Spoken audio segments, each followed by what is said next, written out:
Hello മക്കളെ, നമ്മളിന്ന് study ടൈമിൽ എടുക്കുന്നത് 1ാം ക്ലാസ്സിൻ്റെ മലയാളത്തിലെ 16ാമത്തെ പാഠത്തിൻ്റെ കുഞ്ഞെഴുത്താണ് കേട്ടോ. പാഠത്തിൻ്റെ പേരെന്തായിരുന്നു? അത്ഭുത പൂത്തിരി. അപ്പോൾ നമുക്ക് ഇവിടെ തന്നിട്ടുള്ളതൊന്ന് വായിച്ച് നോക്കാം. അമ്പമ്പോ എന്തെല്ലാം ജീവികൾ. ചിത്രം നോക്കി ജീവികളുടെ പേരുകൾ എഴുതുക അല്ലേ. ചിത്രത്തിൽ ഒരുപാട് ജീവികളെ കാണുന്നുണ്ട് അല്ലേ. ഓരോ ജീവിയുടെയും പേര് അതത് ചിത്രത്തിന് ചുവട്ടിലാണ് എഴുതേണ്ടത്. പിന്നെ ഈ കടൽ ചിത്രത്തിലേക്ക് നിങ്ങൾ മീനുകളെ, അതായത് പേപ്പർ ഉപയോഗിച്ച് വെട്ടിയെടുത്തതോ വരച്ചതോ ആയിട്ടുള്ളത് നിങ്ങൾ ഉൾപ്പെടുത്താൻ. അപ്പോൾ എന്ത് ചെയ്യുക?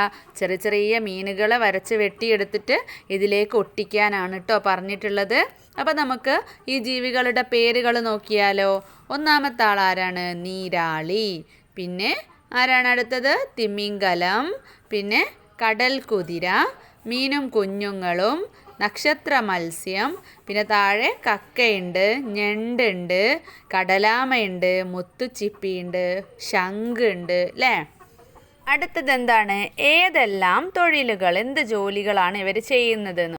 ഓരോ ചിത്രത്തിൻ്റെയും ചുവട്ടിൽ അവരെന്താണ് ചെയ്യുന്നതെന്ന് എഴുതുന്ന കേട്ടോ. അപ്പോൾ ഒന്നാമത്തെ ആൾ അല്ലേ. മൂന്നും എന്താണ് മക്കൾ ശ്രദ്ധിച്ചോ? വെള്ളവും കടലും ബീച്ചൊക്കെ ആയിട്ട് ബന്ധപ്പെട്ട തൊഴിലുകളാണ് അല്ലേ. ഒന്നാമത്തേത് എന്താണ്? വല വീശി മീൻ പിടിക്കുകയാണ്. രണ്ടാമത്തേതോ ബീച്ചിൽ തന്നെ അല്ലേ, കടപ്പുറത്ത് നിന്ന് കടല വിൽക്കുകയാണ്.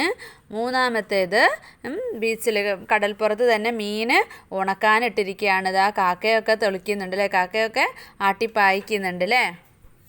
അടുത്തത് വരികൾ കൂട്ടിച്ചേർത്ത് പാടാം കളിക്കാം. അപ്പോൾ ഇത് മീൻ പിടിക്കുന്നതായി അഭിനയിച്ച് താളത്തിൽ പാട്ടുപാടി ചുവട് വെച്ച് കളിക്കണം കേട്ടോ. ഈ പാട്ട് പാടുന്നത് എപ്പോഴാണ്? മീൻ പിടിക്കുന്നത് പോലെ അഭിനയിച്ചുകൊണ്ട് കേട്ടോ. അപ്പോൾ നമുക്കൊന്ന് പാടി നോക്കാം.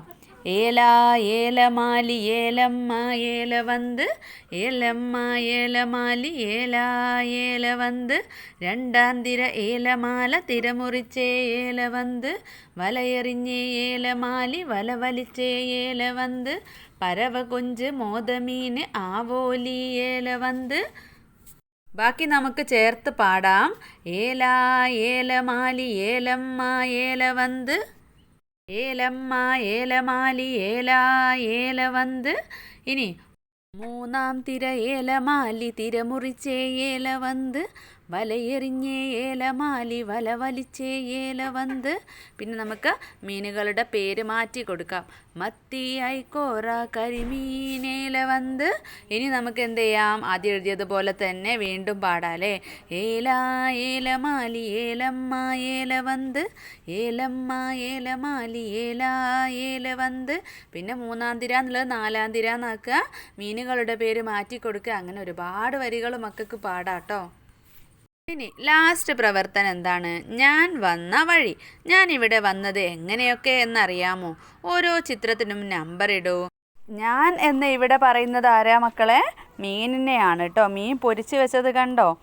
അപ്പോൾ ആ മീൻ പൊരിച്ച് വെക്കുന്നതിന് മുമ്പ് എങ്ങനെയൊക്കെയാണ് ആ മീൻ ചട്ടിയിലാവുന്നത് വരെയുള്ള എങ്ങനെയാണ് അത് വന്നത്, മീൻ വന്നത് എന്നുള്ളതാണ് കേട്ടോ. അപ്പോൾ ഈ ചിത്രത്തിൽ ഫസ്റ്റ് ഏതായിരിക്കും? മീനിനെ വലയിട്ട് പിടിക്കുന്നതാണല്ലേ. അപ്പം അത് 1 നമ്പർ കൊടുക്കാം. പിന്നെയോ മാർക്കറ്റിലേക്ക് കൊണ്ടുവരുന്നതാണ് രണ്ടാമത്തേത്. മൂന്നാമത്തേത് വണ്ടിക്കാരൻ വീടുകളിലേക്ക് വിൽപ്പന നടത്തുന്നതാണ് അല്ലേ.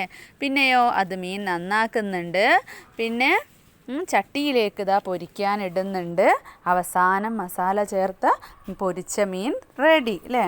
അപ്പോൾ മക്കളെ, ഇത്രയാണ് ഈ ഒരു പാഠഭാഗത്തിൻ്റെ കുഞ്ഞെഴുത്ത് പ്രവർത്തനങ്ങൾ കേട്ടോ. അപ്പോൾ മക്കൾക്ക് ക്ലാസ് ഇഷ്ടപ്പെട്ടിട്ടുണ്ടെങ്കിൽ ലൈക്ക് ചെയ്യാനും ഷെയർ ചെയ്യാനും സബ്സ്ക്രൈബ് ചെയ്യാനും മറക്കരുത്.